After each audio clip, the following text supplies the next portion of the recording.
Hey, this is Steve in Dallas, Texas. It's Saturday morning, my friend, and you are listening to Light Talk. And this is David coming to you from the beautiful Belmont Shore neighborhood of Long Beach, California. And if you don't already know from Steve's intro, you are listening to Light Talk, and we are the Lumen Brothers. Hey, welcome. Whoa. Where's Ellen? Ellen? What? Where's Zach? Where's Stan? Okay, we've got some truants. They're basically truants. We have the truant Do they officer. actually have a life? Are they actually busy doing something? They are actually busy doing other things. Yeah, we never know what Stan's up to. Stan, he comes, he goes, he disappears, he appears. I think the last time we saw him, he was freezing in Chicago. Maybe we're the Lumen twins. It's the Lumen twins today. Oh, that's right. We're not twins. I'm a lot older than you are, buddy. But that I'm being better said, looking. Yeah, you are better looking because, I may be wiser. That's the only thing I have on you. I may have a little bit more experience in wisdom, but I never use it. That's the problem. But yeah, they're all out doing other things. We dug into the barrel of you Lumen brothers and sisters, and they're busy. They're all doing fine, but some of them just can't make it today. Some of them were, had other things. Anyway, I don't want to talk about it. Anne was not at URTA. She's under the weather right now, so she gets a pass. Yeah, she gets a pass. Stan, I don't know. I don't want to talk too much about it, but I think I don't know if he gets a pass or not. So, but Zach's busy. Ellen's got company. She's got this incredible house in the islands. People are knocking at her door trying to get in. She's got to be what is she? She's the hostess of the mostess in St. Bart's. She specializes in grilled octopus, too. She does. So people from all over the Caribbean come to get her grilled octopus. This is true. And, I don't know if you've ever had her grilled octopus appetizers, but she makes this incredible chutney sauce made out of coconuts and sea turtles. I've had it. Oh. It's awesome. It's just awesome. Who else? Brackley, he just got back from URTA's and he's swamped. But anyway, we're going to have a good time. Steve and I, okay? This is the way it should be. Because if you think about it, Car Talk was Ray and Tom. Just two. Right, mano y mano. Mano y mano, two brothers just, shooting the crap, as they say. Okay. First of all, we're talking about Chicago. You just got back from Chicago, right? Yes, and it was cold. And now you're back in Dallas. And how's the weather there? It's damn cold here. So, I was in Chicago and it was like 21 degrees and the Arctic blast was coming in. Ooh. And I managed to get out on Saturday before that blast got to me. But 24 hours later, it drifted down to Dallas. So we're not like Chicago. Chicago's prepared for this.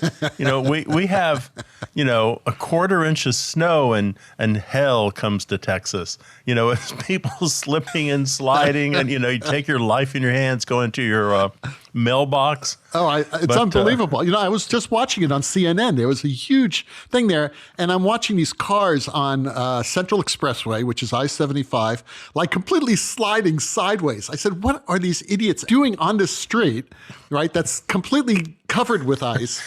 Well, what are they doing traveling at 60 miles an hour? All I know is that I first arrived in Dallas in 1977. And that first ice storm, I couldn't believe it. And then watching this ice storm, nothing has changed.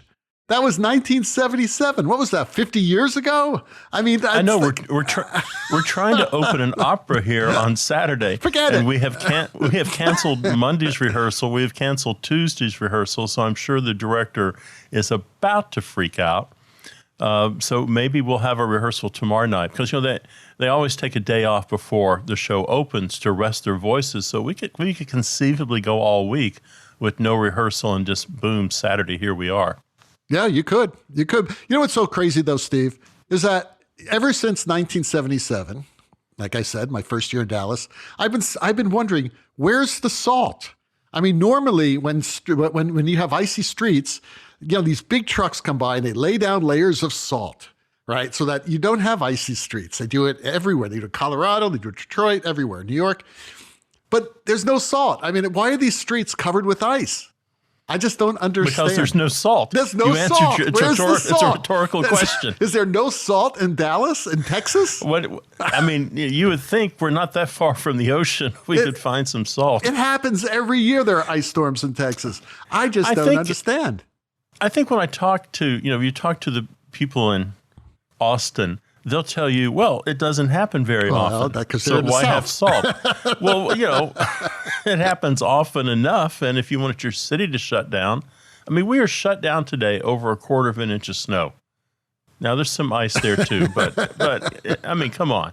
I mean, snow's not bad. I mean, snow, if it's fluffy and all that, you could drive in snow slowly and carefully. But ice, that's a whole nother story. I mean, people watch your news on CNN. You will see what I'm talking about. There are these unbelievable videos. Anyway, so you went from one cold place to a colder place, so now you're stuck in the house. Of course, you're available today because you're stuck in the house.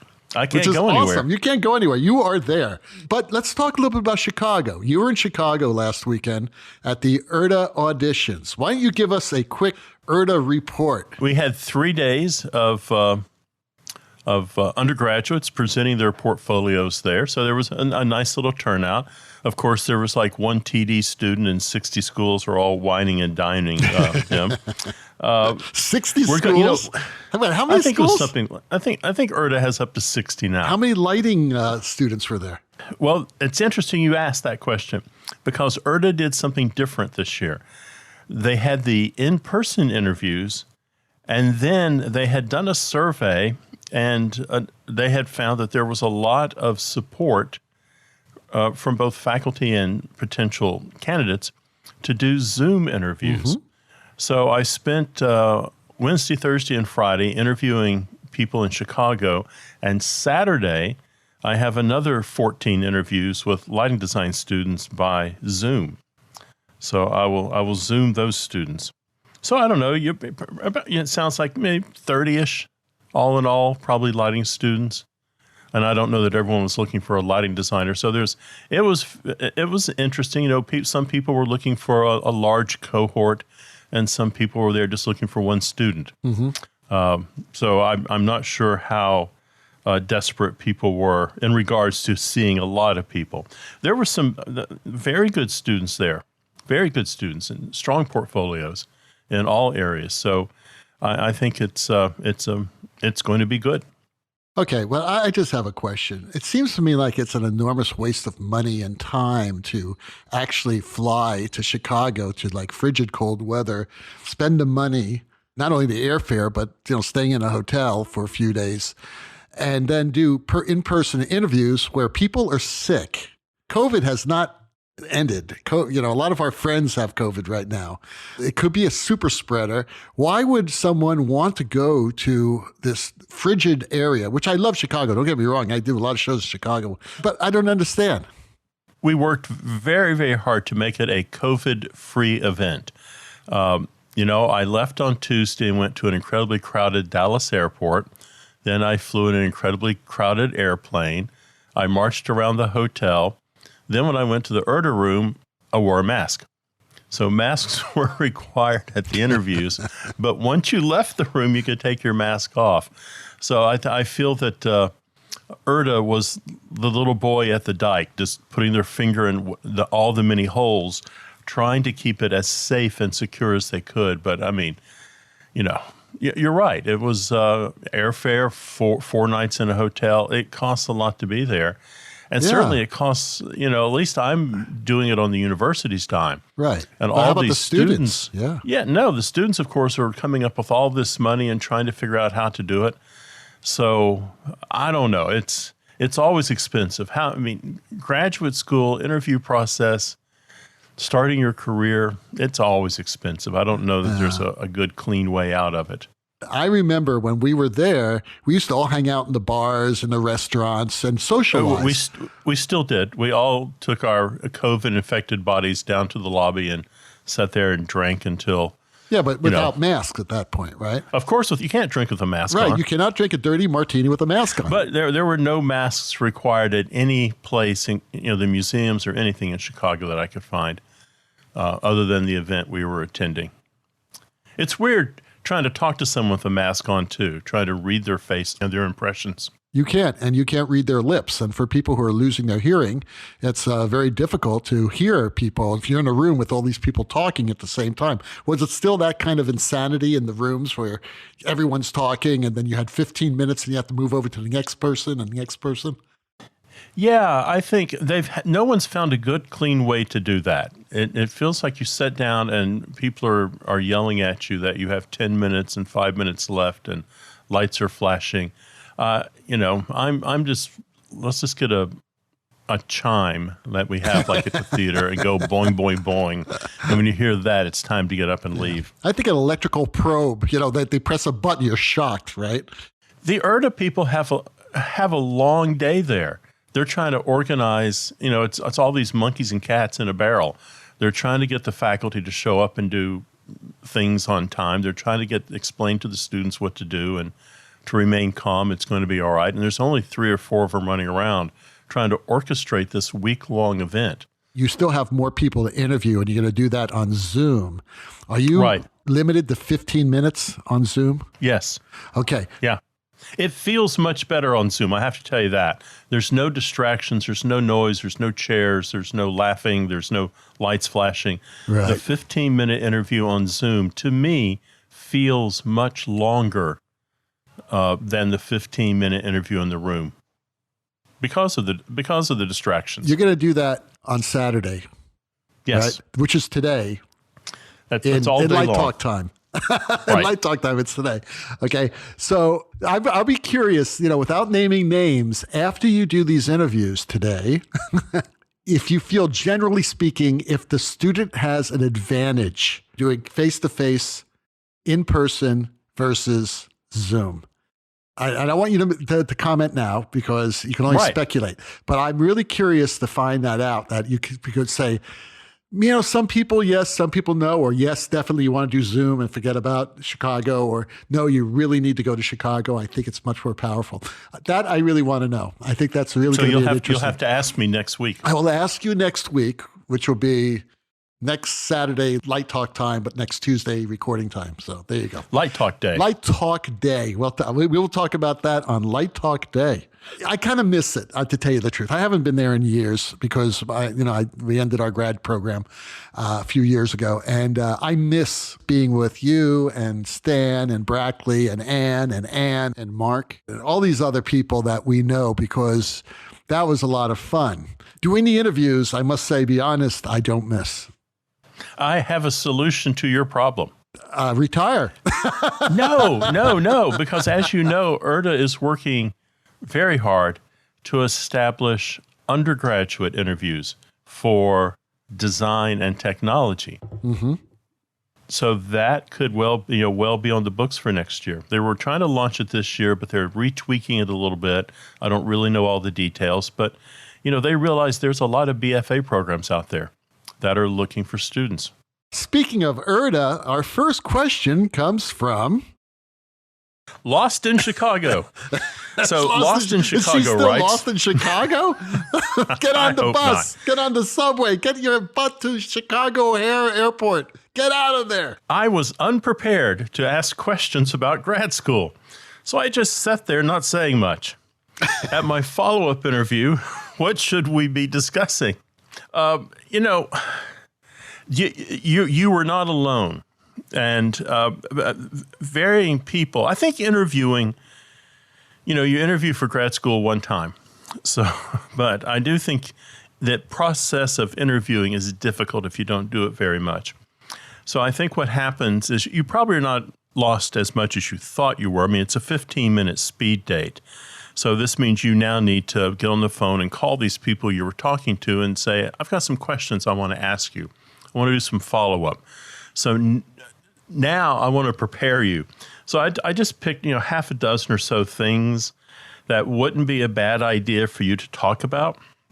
So if you called me, for example, maybe your first question might be what's a typical day in grad school like?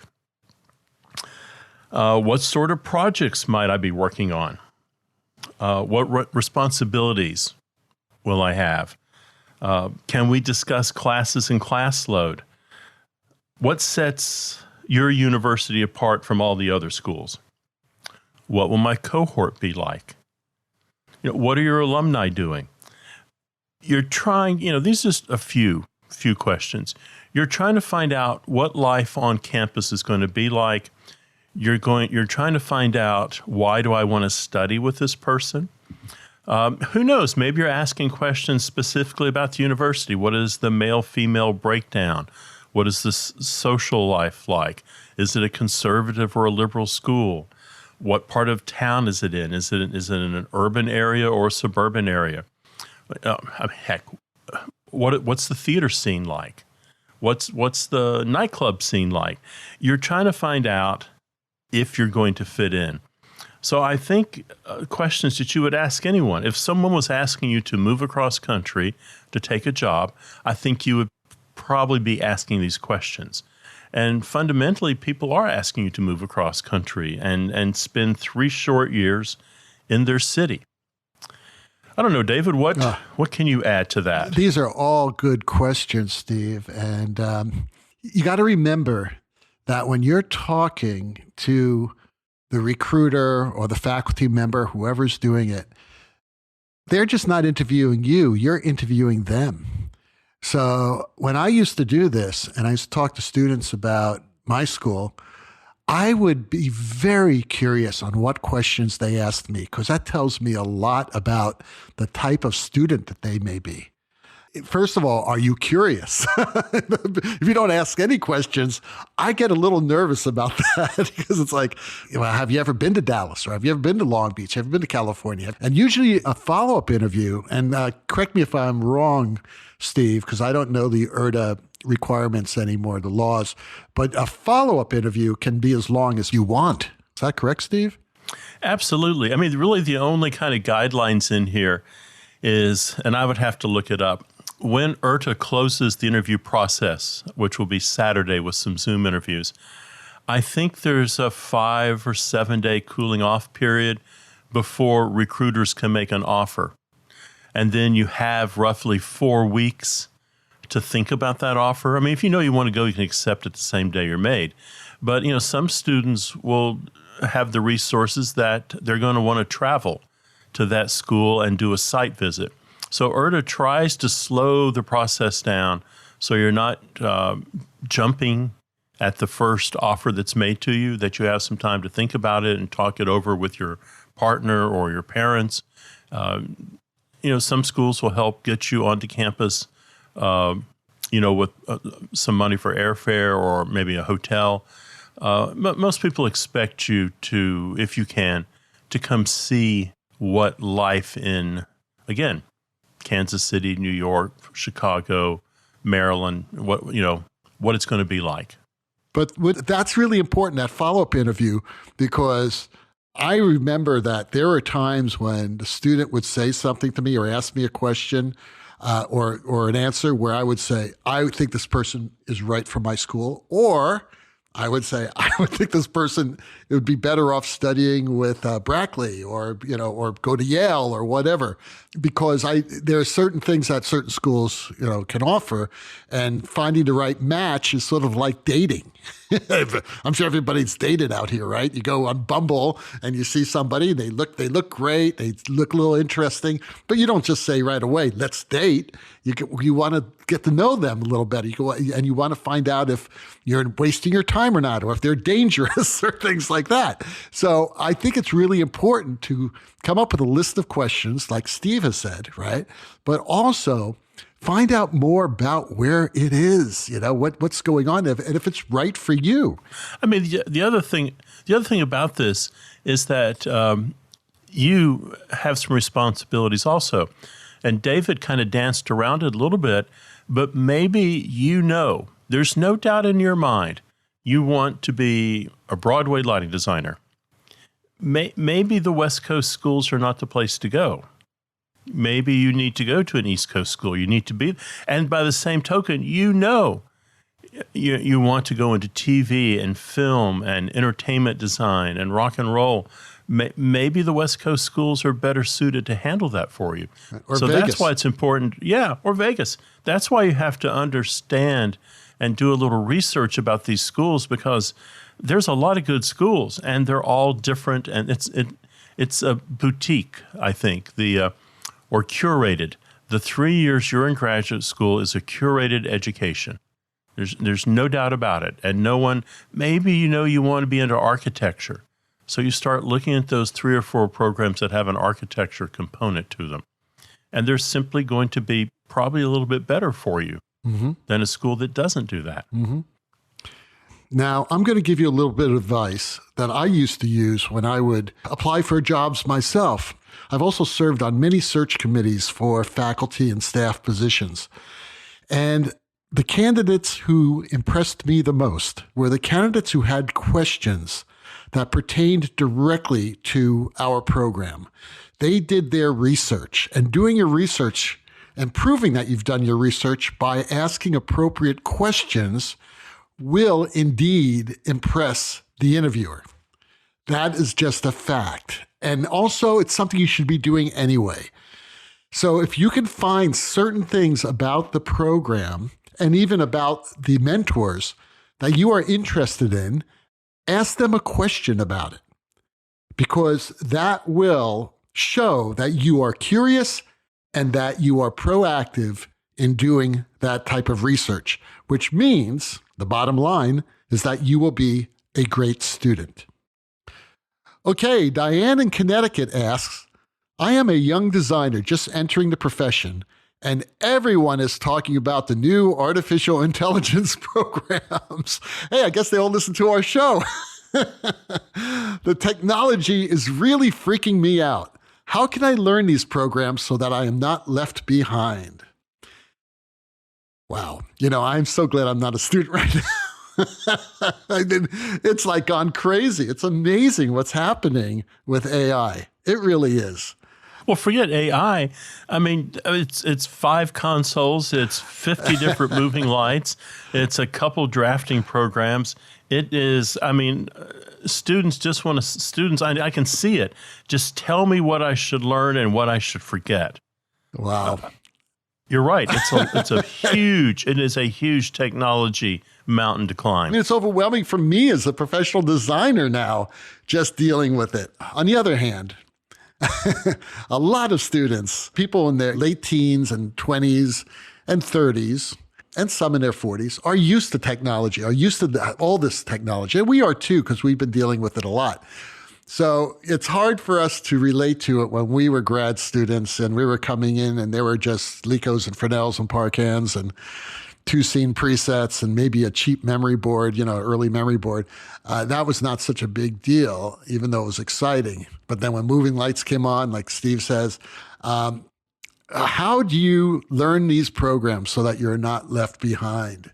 If you are going to a grad school, if you're that young, I don't know if you are or not, then I would say find a grad school that teaches the technology. Absolutely find the grad school that teaches the technology. My opinion is that AI needs to be everywhere. AI needs to be totally integrated into the program, into all aspects of the program, whether it be technical theater, design, acting, critical studies. All this, you can integrate it. How to do it, I am not an expert on that. It would be very difficult. I would need help, with people who know a lot more about AI. But yeah, I think that would be really important. To find a grad school that has already or is planning to soon integrate AI into their curriculum and their training. If you're not looking to go to school, then there are these great Studio School of Design courses that you could take online, and they are doing a lot of cutting edge technology now. So you should look at that. And even if you're in a grad program right now and you're saying, well, I'm not getting enough AI, go check out Studio School of Design. You could use those courses to supplement your graduate training right now. I know that a lot of designers now, like Bob Bonyol, who was on our show like 2 episodes ago, episode 303, that entire show is about artificial intelligence. If you haven't listened to that show, listen to it. Because Bob talks a lot, because he's using it. He is using it out there. for a lot of projection design and production design. So you should definitely check out that show on Light Talk. That's lighttalk.org. But these designers, find a designer who's using this technology and find out if they need any help. Maybe you could be their assistant or one of their people who worked in their studios. And that way you'd learn it hands-on. I know a lot of architectural firms bring people right out of grad school into their firms who may not know all the technology, and they teach them the technology because they need the help.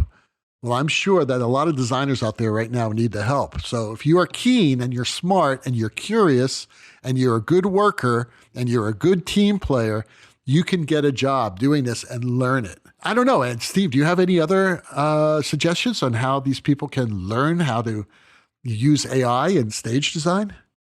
Well, sadly, it's our friend YouTube. There are all kinds of seminars and classes on different software there.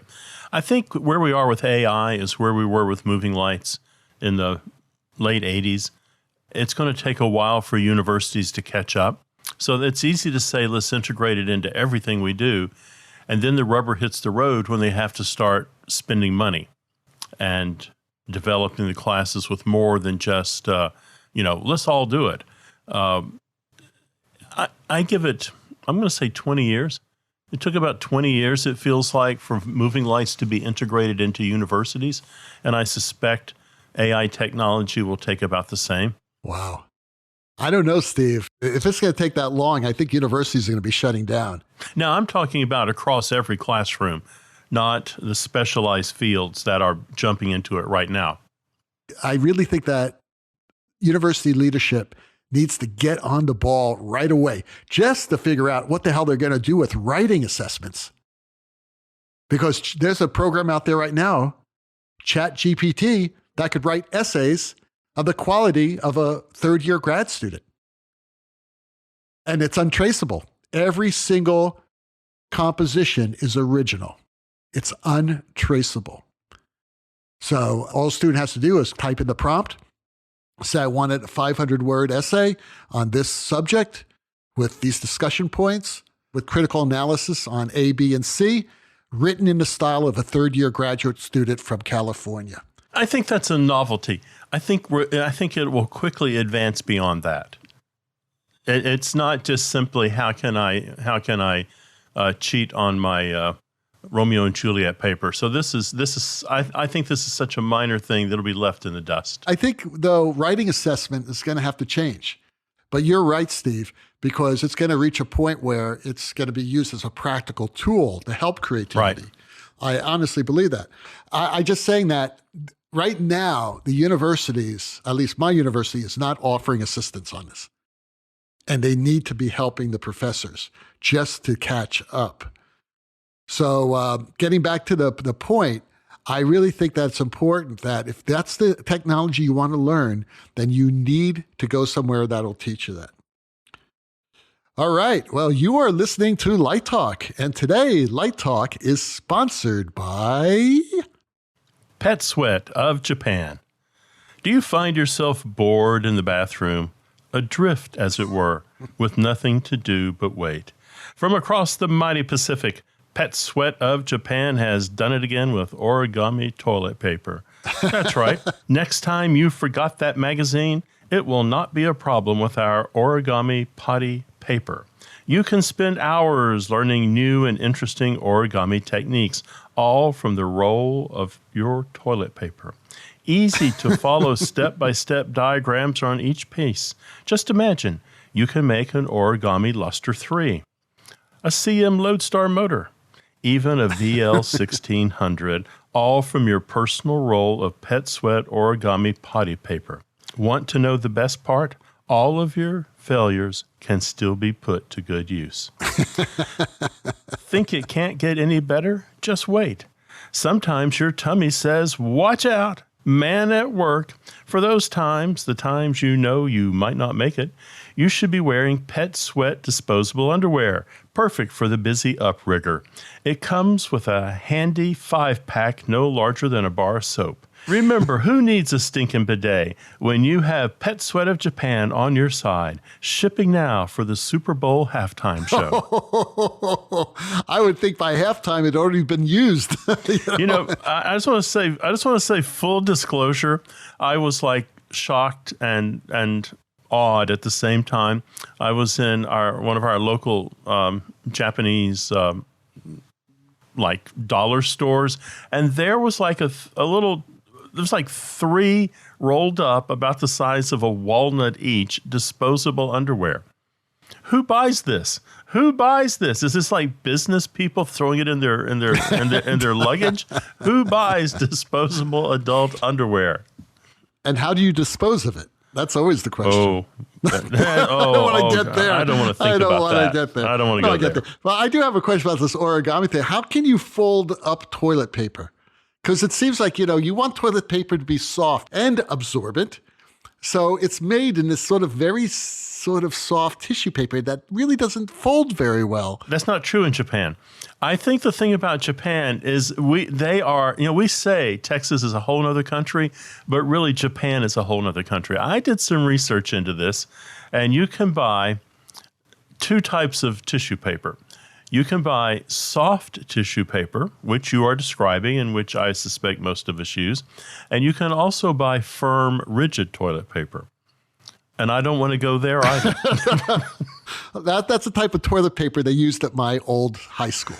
It was basically wax paper. They were the little squares. They would break off into squares, and you can't spare a square.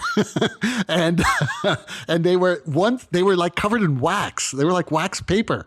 Which was, I just you can cover your head with it too on a rainy day.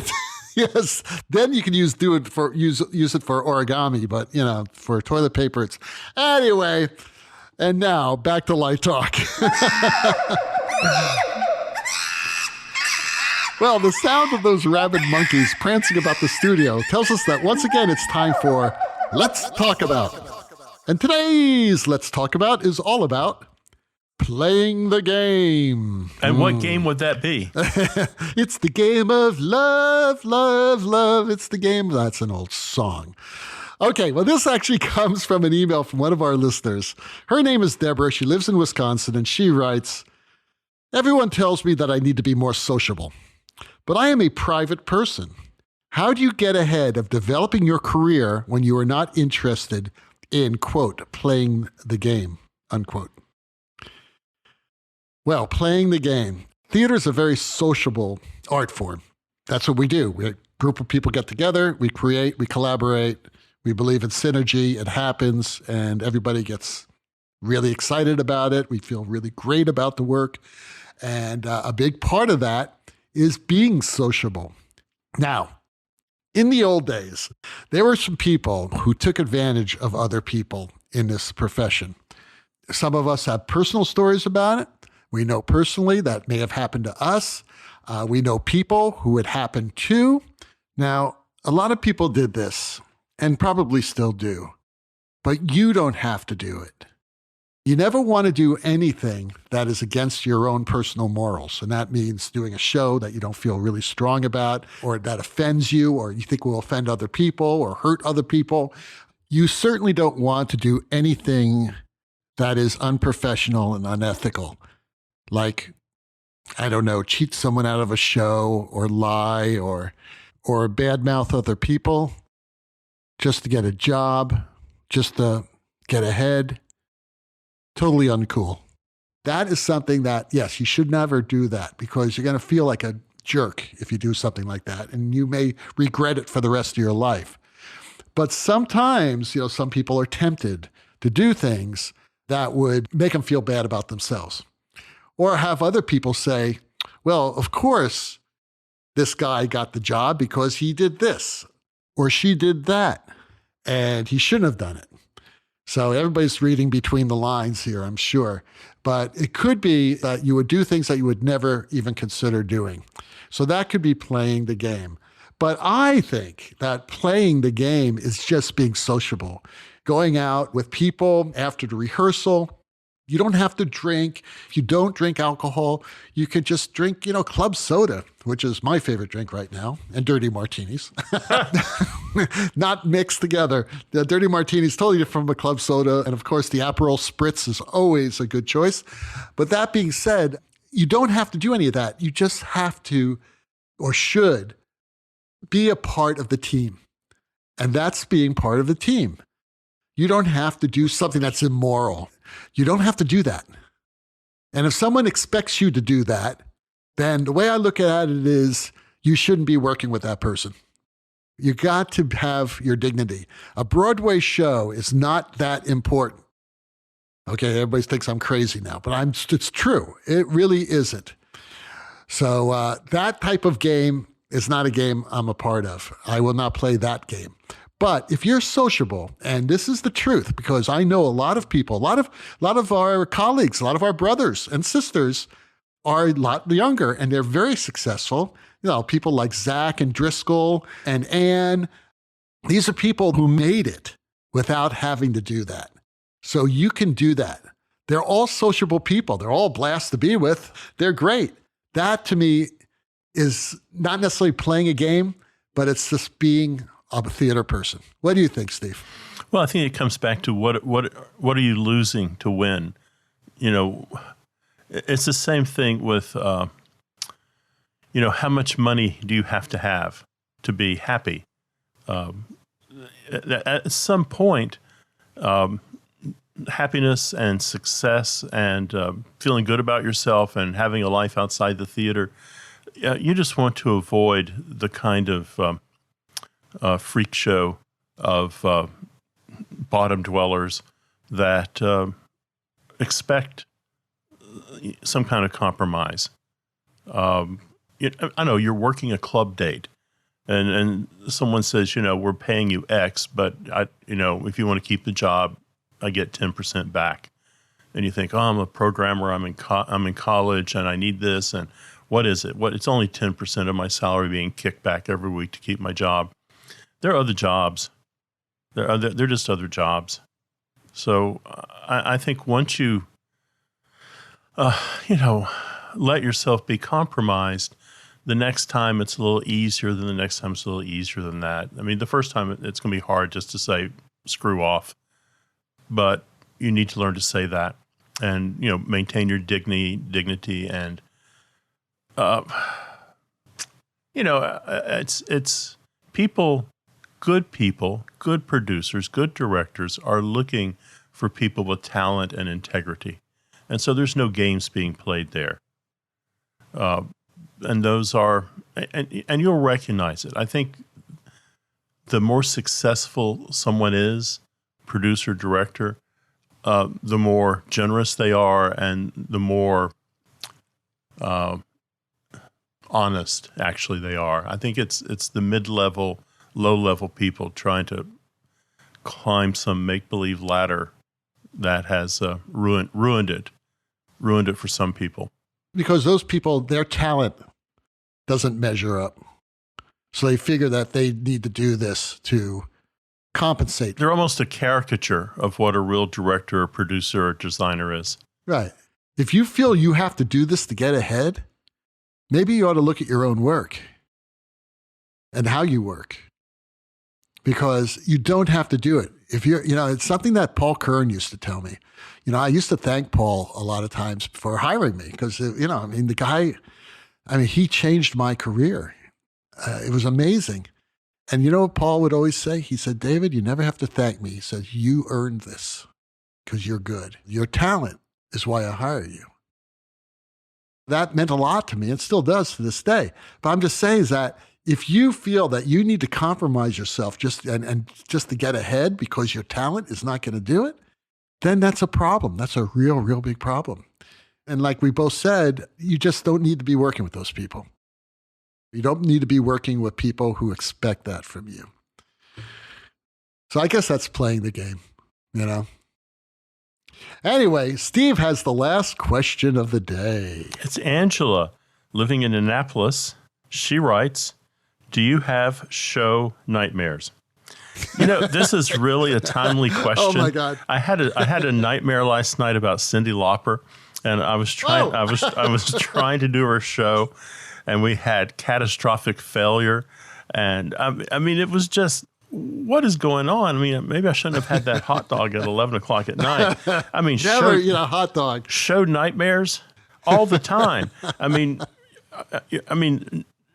nightmares. I mean, waking nightmares about. Is this the show that everyone's going to find out I'm a fraud? Nightmares about being late to the theater. Yeah, all these things that are kind of out of our control. I think that falls into the category of show nightmares. And I don't know. I mean, I know a lot of people, and some of them are actually quite successful, and they still have show nightmares. So I think this is normal. I just try to, catch myself every now and then and breathe and say, stop, take a big breath. Don't freak out. Don't make something that went wrong. Don't make it bigger than it really is. And particularly if I wake up in the middle of the night and I've been having a nightmare about the show, I say, that's a dream. Stop worrying about a dream. It's, that's what you have a therapist for. Go there and explain it to them. I don't know. Do you have show nightmares, David? Oh, I have show nightmares that started about 40 years ago and have not ended. I have two recurring show nightmares, but they're in different locations, but they're the same type of dream, basically the same thing.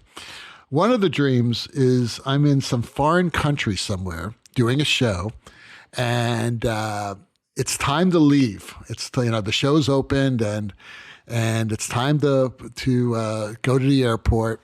And I can't get to the airport. I realize for some reason that I haven't packed yet, so I run back to the hotel. My plane leaves in 20 minutes and I'm like, all my stuff is everywhere. And I've got like 2 suitcases and I've got enough clothes and everything to fit 7 suitcases. And I'm trying to pack things in. And I realize I have to return the car to the car rental place. There's no way I'm going to make this flight. So that is, one of the show nightmares. And of course, it changes every time. It could be a train. I'm stuck on the tube. In a tube. I'm stuck, on a bus. I'm stuck in a rental car. It could be a number of different places and a number of different situations. The other one I have is even scarier, and that is I show up to a gig, and the show is hung right, and the lights are there. They're all up, and I realize that it's final dress rehearsal. Nothing's been focused. Nothing's been cued. I don't even know what show it is. which is kind of goes in there. It's well. Sort of, I have no idea. I never see the money, but and it's usually with directors I know. It's with Paul, or it's with Ken, or it's with other people I know that I've worked with for years. And I'm saying I'm going to let Paul down, and we're like, oh my God, and it's so weird because there are different shows. It's like it happens, at different times and different shows in different places, and it's like, how am I going to get the show focused? I don't even know what the show is. And how am I going to cue the show? And the show has final dress and opens tomorrow night. So that's my other show nightmare. And these nightmares crop up once every 6 or 7 months. And it's so weird. I don't know. So yes, I have show nightmares. And my advice to you, Steve, is never eat a backstage Frank at 11 o'clock at night, because that's definitely will create nightmares. Well, the rocking sounds of the Luminoids tells us that once again you've spent another morning listening to Light Talk. You can hear our show on just about every podcast site out there. Check out our website at lighttalk.org and be sure to follow us on Facebook and subscribe to our podcast. That way you will not miss a second of Light Talk insanity. No guarantee is offered regarding the accuracy of any statements or opinions made on this podcast. However, okay, here's my Stan imitation. If you do decide to litigate, the Snoot Group, with the legal team of Sparks, Burnout, and Chase, will defend us until our retirement funds are depleted. Light Talk is written and produced by the Lumen Brothers, coming to you from Long Beach and the Republic of Texas. Where it's frozen, And be sure to join us next week when we talk about more lighting shenanigans and serve you much more of our casserole of nonsense. Light Talk, broadcasting questionable Lumen knowledge and humor around the world. So we'll see you all next Saturday morning. Bye-bye from Light Talk. Toodles.